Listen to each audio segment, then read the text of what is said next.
Boa noite.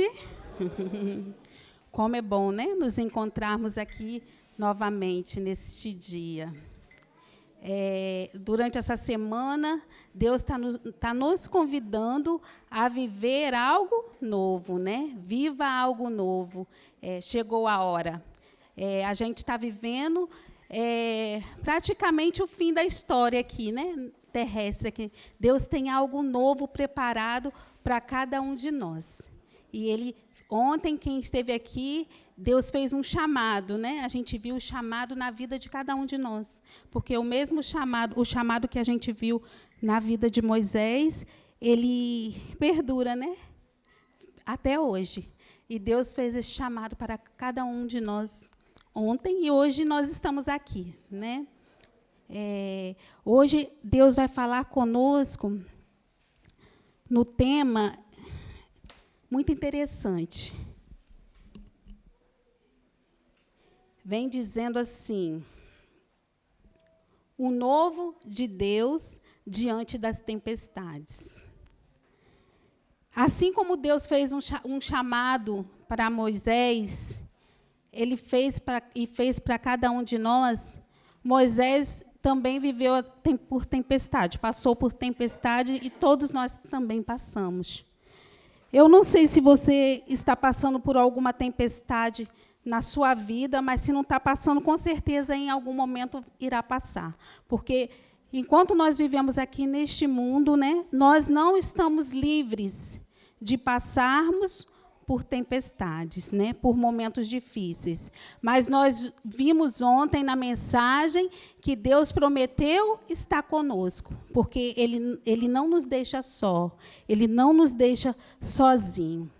E diante da tempestade, o que nós precisamos aprender é que Deus ele deve estar sempre no comando. Ele deve estar sempre no comando.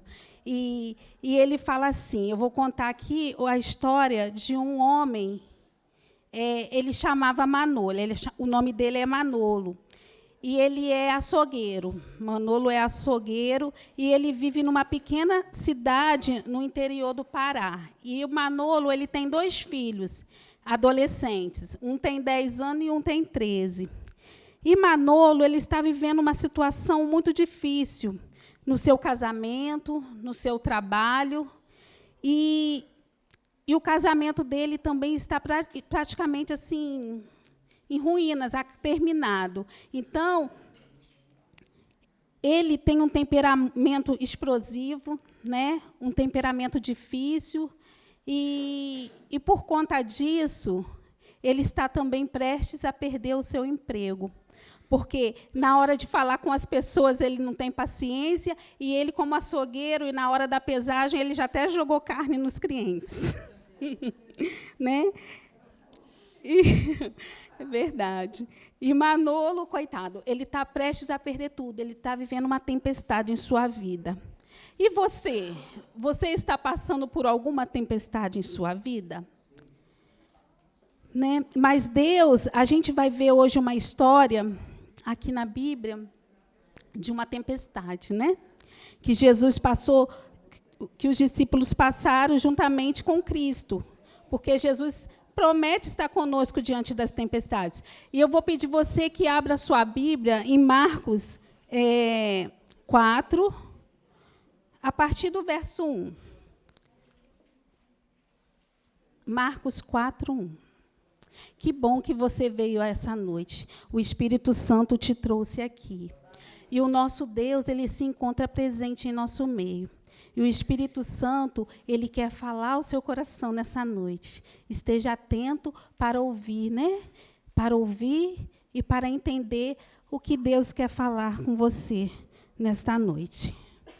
Vem dizendo assim: voltou Jesus a ensinar à beira-mar, e reuniu-se numerosa multidão a ele, de modo que entrou num barco, onde se assentou, afastando-se da praia, e todo o povo estava à beira-mar na praia.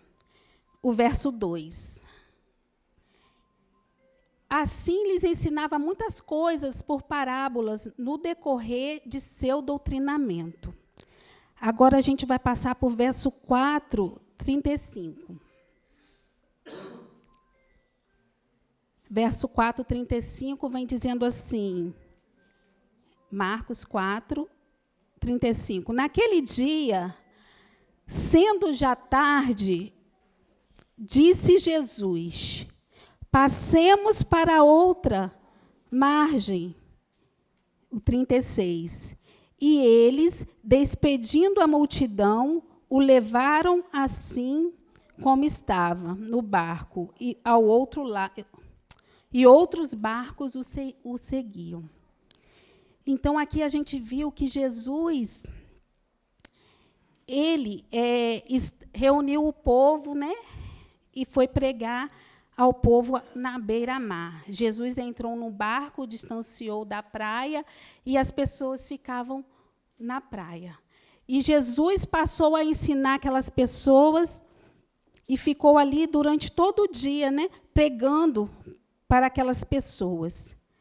E, na parte da tarde, ele pediu para que passasse para a outra margem do mar.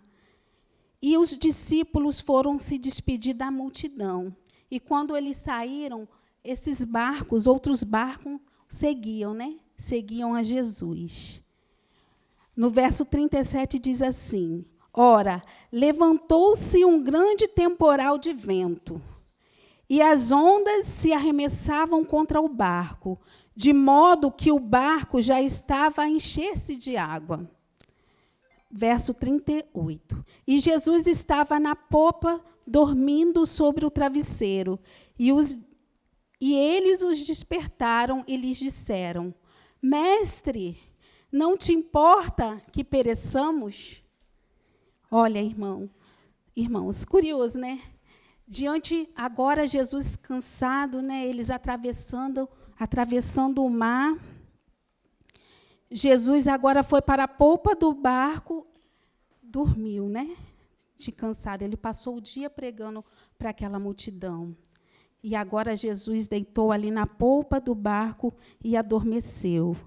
E os versos nos contam aqui que veio um grande temporal de vento, e ondas se arremessaram contra o barco, de modo que o barco estava se enchendo de água.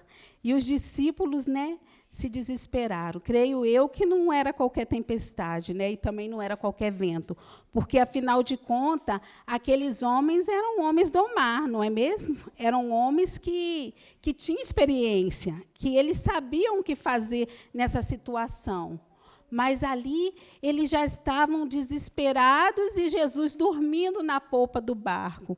E interessante que a polpa do barco é a parte de trás do barco. E é a parte mais segura do barco, é a parte que direciona o barco e dá a direção e dá o equilíbrio, a estabilidade. Então, eu creio que ali devia estar bem gostoso, né? Porque Jesus, ele estava o quê? Ele estava bem tranquilo. E a parte da frente, que é a proa, é a parte que corta as águas. E como o mar estava muito agitado, provavelmente a proa estava praticamente que virando para trás, né? De tanta tribulação.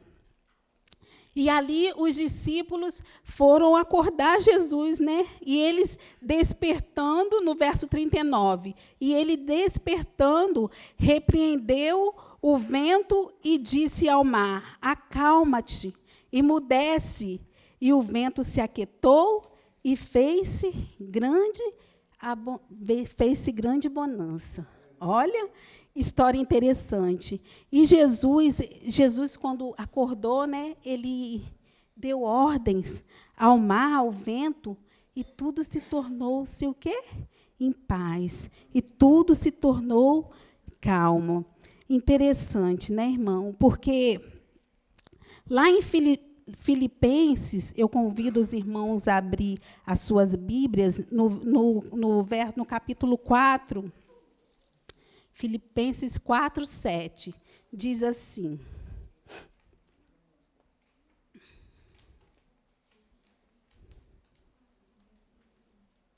Vou ler na tela. E a paz de Deus, que excede todo o entendimento, guardará o vosso coração e a vossa mente em Cristo Jesus. Aqui vem falando que a paz de Deus, ela excede, né, todo o nosso entendimento. É uma paz que ela transcende a compreensão humana. E ali, em meio àquela tempestade, em meio àquele temporal, onde os discípulos estavam o quê? Com medo. Né? O medo ele sempre aparece diante de nós, tentando nos abater, né? Tentando nos desanimar, tentando nos desestabilizar. E ali agora... E o verso fala que essa paz que excede, que transcende a compreensão humana e não depende das circunstâncias, mas da confiança em Deus, que nós temos que lançar toda a nossa confiança em Deus diante, né, das tempestades que nos sobrevêm, é a paz que este mundo não dá. É a paz que vem, apesar de toda a tormenta, de tudo que estava acontecendo. Jesus diz aos discípulos assim, no próximo verso.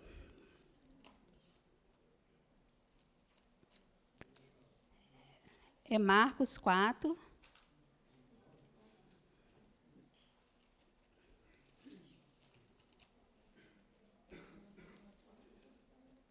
Jesus falou para ele assim, para eles, né? No Marcos 4:40.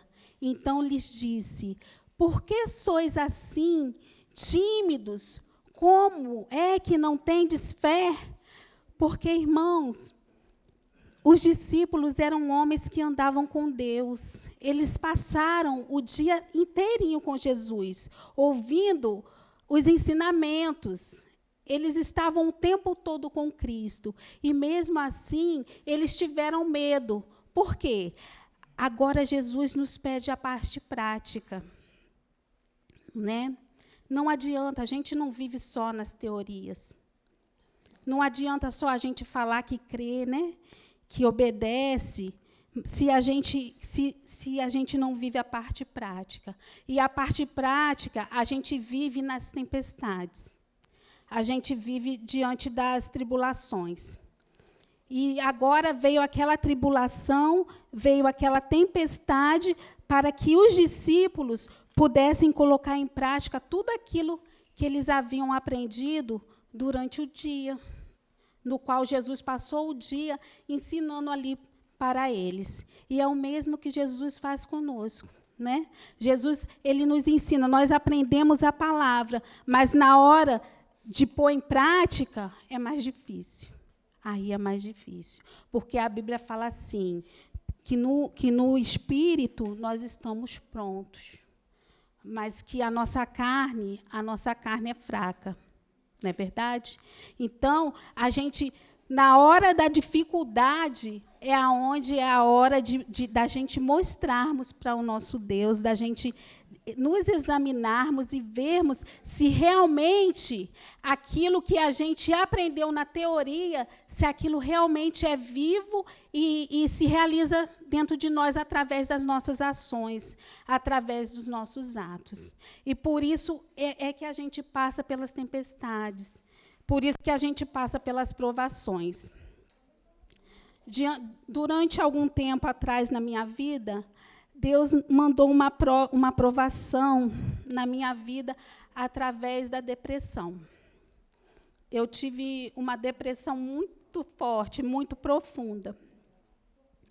E nessa época, eu estava com meus 3 filhos, eu ainda não tinha a Maria, que é a mais nova. E eu fui abatida de uma depressão, que essa depressão me jogou na cama. Eu fiquei muito fraca, não conseguia levantar, e eu não conseguia ficar sozinha em casa, não conseguia também sair de casa, porque eu não conseguia ficar perto das pessoas. Eu não conseguia que ninguém chegasse na minha casa para me ver, porque eu não conseguia ver ninguém. E depressão, meus irmãos, não é brincadeira.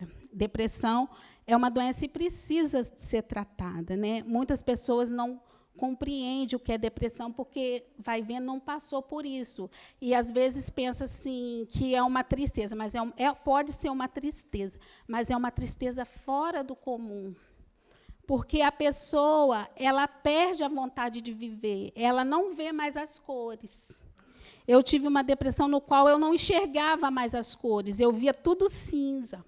Eu olhava para o céu, para mim o céu não era mais azul, o céu era negro. Todos os dias o céu estava escuro. E eu não tinha vontade de levantar da cama, eu não tinha vontade para fazer nada. E eu não conseguia pegar um copo de água para tomar. Aquele copo, para mim, era pesado. E eu orava, eu chorava, e eu falava com Deus, Senhor, eu não quero viver assim. É muito triste viver assim. Mas, ao mesmo tempo, enquanto eu estava doente, eu ficava pensando e meditando na vida de Jesus, nos momentos que ele passou no Getsêmani, que a Bíblia fala ali onde ele estava triste, né? E ele estava para beber o cálice da amargura, o cálice da morte, né? Onde ele aceitaria morrer por cada um de nós. E eu pedi a Deus, Senhor, eu tenho ainda meus 3 filhos para cuidar, e eu preciso levantar dessa cama, eu preciso cuidar dos meus filhos. O meu marido ficava desesperado, porque ele tinha as igrejas para cuidar, e eu não deixava ele em paz nas reuniões, porque eu tinha muito medo, porque o meu já tinha passado de depressão, eu já tinha pânico. Eu já tinha síndrome de pânico. A minha filha mais velha, com 10 anos, ela se tornou praticamente a minha mãe, porque eu corria e pedia ajuda para ela, porque quando vinha a crise, eu tinha muito medo, e eu pedia para ela cuidar de mim. E ela ligava para o pai, e o pai dela vinha. E, nessa altura, meu esposo já não tinha paz mais para trabalhar. Ele estava nas comissões, tinha momentos que ele tinha que vir embora, porque, se ele não viesse, eu saía pela rua pedindo ajuda, eu saía de casa pedindo ajuda para as pessoas, porque eu falava que eu ia morrer. E a minha filha, com 10 anos, ela ficava, tadinha, desesperada, porque ela não sabia o que fazer, ela só pedia ajuda para o pai. Pai, ajuda a minha mãe. E teve um dia que eu conheci uma clínica de vida natural. E, quando eu cheguei lá, um médico naturalista, ortomolecular, ele falou para o meu esposo, olha, eu vou cuidar da sua esposa, ela vai ficar boa. E meu esposo ficou cheio de esperança, irmãos, porque eu já tomava tanto remédio que os médicos já falavam assim, não tem dose mais para ela, não tem dosagem, ela vai viver assim para o resto da vida. Ela vai viver até ela não aguentar mais, ela vai viver na cama, triste, E, gente, glória a Deus, quando eu conheci essa clínica, Deus me curou através dos 8 remédios da natureza. 15 dias para eu ter a minha saúde restabelecida. Deus fez tudo de novo na minha vida, porque ali eu conheci esse médico, e ele falou para o meu esposo assim, se ela fizer o tratamento, os 8 remédios de Deus, em doses diárias, né? As 8 doses que ele fala, são 8 doses diárias, de todos os remédios, que é sol, água, ar puro, exercício, uma boa alimentação, né? Alimentação. E, meus irmãos, com 15 dias, Deus restaurou a minha vida, Deus restaurou a minha saúde, e eu passei a viver de verdade, porque antes eu não vivia. Porque isso tudo é um processo, não é verdade? Para você chegar numa depressão, é porque você já vem doente por algum tempo, mas só que você acha que está tudo bem, quando vê, você está numa cama. E quando eu levantei dessa depressão, e eu falei para Deus assim: Senhor, agora eu vou viver para testemunhar, para falar o que o Senhor fez na minha vida, para falar para as outras pessoas que passam aquilo como eu passei, né? Aquilo que eu passei, para falar para elas que o Senhor tem poder, sim, que o Senhor cura. Na igreja, irmão, adventista tem cura, sim. Eu fui curada.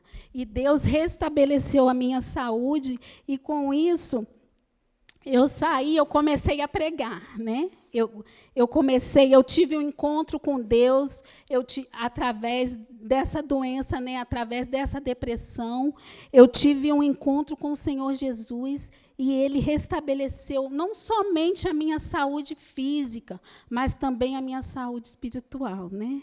Porque a partir daí eu comecei agora a testemunhar, a contar meus testemunhos nas igrejas e ajudar outras pessoas que também passam pelo mesmo que eu passei. E aí a gente foi trabalhar num distrito e eu comecei a ir nas casas, porque havia muitas mulheres que estavam sentindo a mesma coisa que eu estava sentindo, os mesmos sintomas. E eu passei a fazer um trabalho com essas mulheres. E todos os domingos à tarde, eu reunia com as irmãs da igreja. As irmãs da igreja marcavam uma casa ou um lugar onde as pessoas que estavam sentindo os mesmos sintomas que eu estava sentindo, e eu ia lá falar para essas mulheres e levar a esperança e a cura, né, para essas pessoas. E quando eu chegava lá, irmãos, e falava e contava o meu testemunho, porque eu não sou psicóloga, eu não sou terapeuta, né? A minha área é completamente diferente, porque eu gosto de construção. A minha área é arquitetura.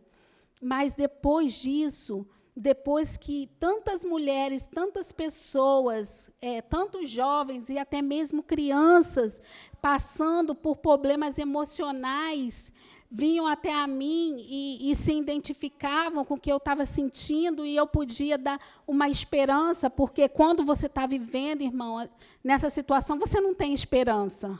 Você acha que você não vai melhorar daquilo, e não é fácil melhorar realmente.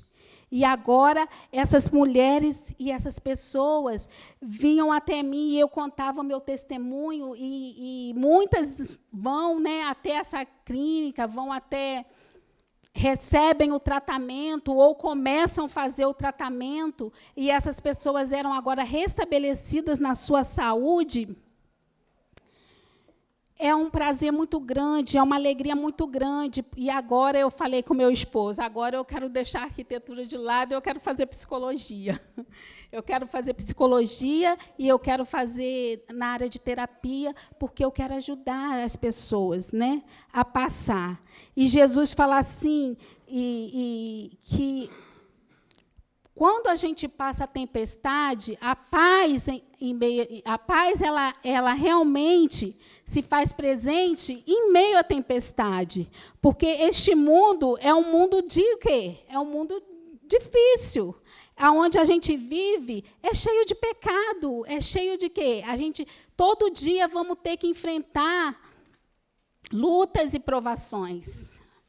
E nós precisamos viver diante disso. Viver diante das tempestades, tendo o quê? Tendo paz. Porque João 14, 27, vem falando assim. Vou ler aqui para os irmãos.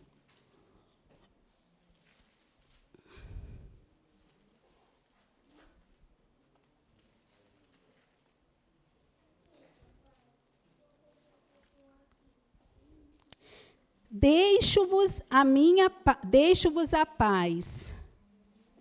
A minha paz vos dou, mas não vou-las dou como o mundo a dá. Então, Jesus nos dá a paz, mas Ele não dá a paz, a paz que esse mundo dá. Porque a paz que Deus dá, ela é em meio às provas, ela é em meio às lutas e ela é também em meio às tentações, não é verdade? Porque Jesus, ele excede todas as coisas e ele prometeu, ele disse para Moisés e ele fala para nós hoje, e ele estava presente naquele barco, junto dos discípulos. Então, não é só porque nós somos cristãos, só porque a gente está na igreja, só porque a gente vive junto com Jesus, que a gente não vai passar pelas lutas. Porque, senão, irmãos, nós não seremos o quê? Polidos. Nós não seremos o quê? Moldados. E nós também não seremos transformados. Então, é necessário que a gente passe por essas lutas, mas agora a gente tem que passar, nós temos que passar o quê? Com a mente aberta e confiante.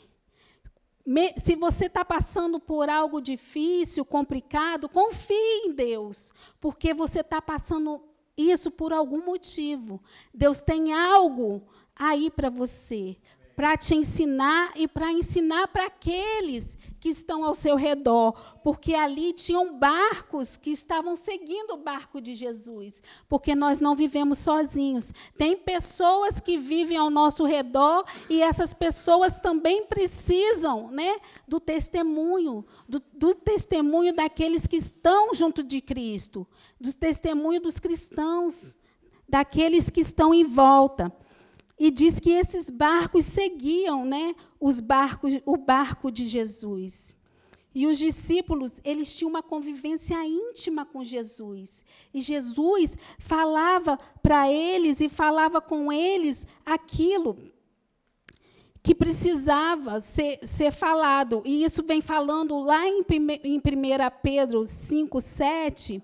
Jesus fala que a gente deve lançar toda a nossa ansiedade sobre ele, né? Porque ele cuida de nós. Ele fala assim: lançai sobre ele toda a vossa ansiedade, porque ele tem cuidado de vós. Jesus tem cuidado com cada um de nós. E em Salmos 32:8, ele diz assim: eu o instruirei e o ensinarei no caminho que você deve seguir, e eu o aconselharei e eu cuidarei de você.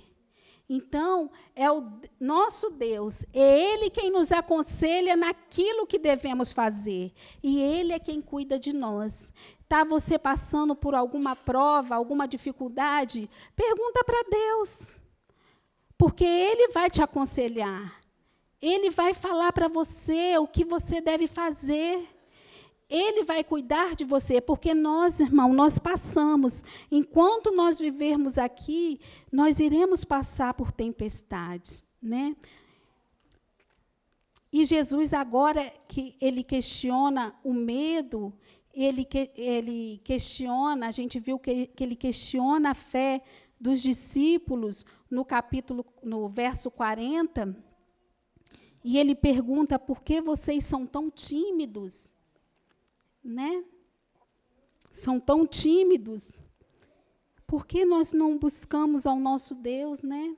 Nos momentos difíceis? Por que nós não pedimos a Ele o seu conselho? Por que muitas das vezes nós deixamos de confiar nas promessas que Deus nos faz? Porque Deus, Ele está conosco todos os dias. Ele fala que estaria conosco todos os dias até a consumação do século. E ele fala assim: por que do nosso sofrimento, não é verdade? Às vezes eu acho assim, que nós poderíamos sofrer menos, né? Se nós fôssemos menos ansiosos, se nós entregássemos verdadeiramente de toda a nossa alma, de todo o nosso ser a esse Deus maravilhoso, né? Mas nós somos seres humanos, nós temos, por causa do pecado, um afastamento de Deus, nós nos afastamos de Deus, e com isso nós sentimos medo. No verso 41, ele diz assim: E eles, possuídos de grande temor, diziam uns aos outros: quem é este que até o vento e o mar lhe obedecem? Olha, agora Jesus, depois de dizer para os discípulos por onde estavam a fé deles, né? E depois de acalmar o mar e vinha a grande bonança, e os discípulos começam agora a temer a esse Deus maravilhoso. Porque quem é este que acalma o mar e o vento? Lá em Salmos, vem falando, Salmos 89, 9. Obrigada.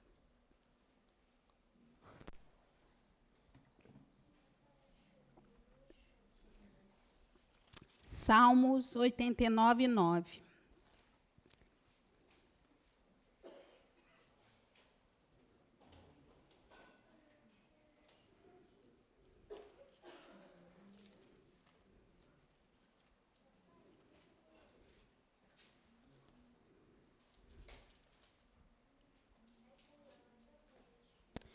Dominas a fúria do mar quando as suas ondas se levantam. Tu as amainas, né? Aí vem dizendo que domina. Quem domina a fúria do mar, irmãos, é o Senhor dos Exércitos. No verso 88, acho que vem que, se o Rafael conseguir colocar, é Salmos 89, um verso antes, 89, 8. Isso.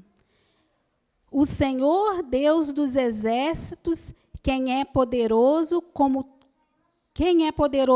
tu és, Senhor, com a tua fidelidade ao redor de ti.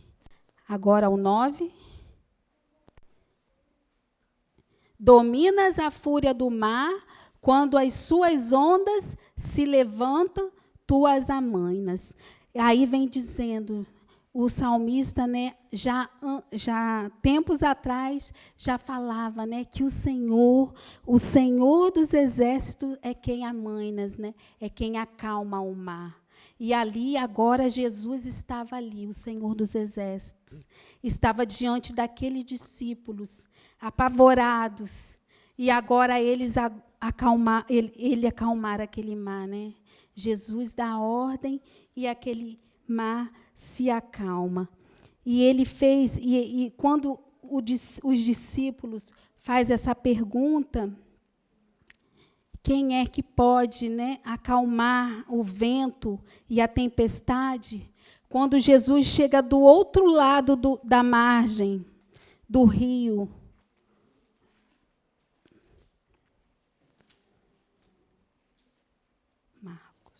Marcos 4.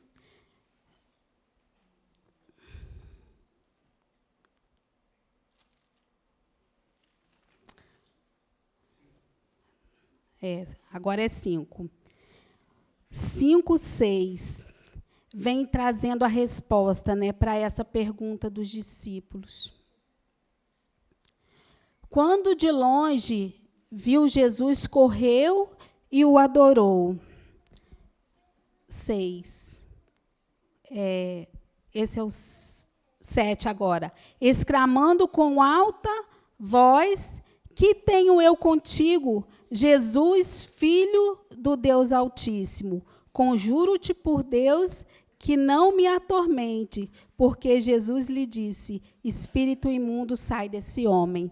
Agora, quando Jesus chega do outro lado do rio, da margem do rio, ele dá de cara com um endemoniado de Gadarena, né? E ali a resposta dos discípulos é respondida através de um espírito imundo que está naquele homem. E ele fala assim: que tenho eu contigo, Jesus, Filho do Deus Altíssimo? Olha, irmãos, até o inimigo, né? Até o espírito imundo reconhece que Jesus é o Filho de Deus, que Jesus é o Senhor dos exércitos. E ali ele adorou esse Deus poderoso. E ali os discípulos, né, teve a resposta que eles fizeram lá em cima, no verso 41, aonde eles, possuídos de temor, eles falavam um com o outro. Porque quando Deus atua, porque ali foi uma atuação de Deus, porque somente Deus pode, com a tormenta e a tempestade, não só daquele mar, mas também das nossas vidas. Porque nós, por nós mesmos, nós não podemos nada. Mas Deus, Ele pode tudo. E assim como Ele acalma e Ele controla os ventos e as tempestades da minha vida, da sua vida, não é? Ele vai acalmar a tempestade da sua e da minha vida todas as vezes que ela se levantar, porque ela não se levanta só uma vez, não é verdade? Ela vai se levantar até quando o nosso Deus voltar, até quando Jesus nos tirar desse mundo. E ele vem dizendo assim, para nós terminarmos, né?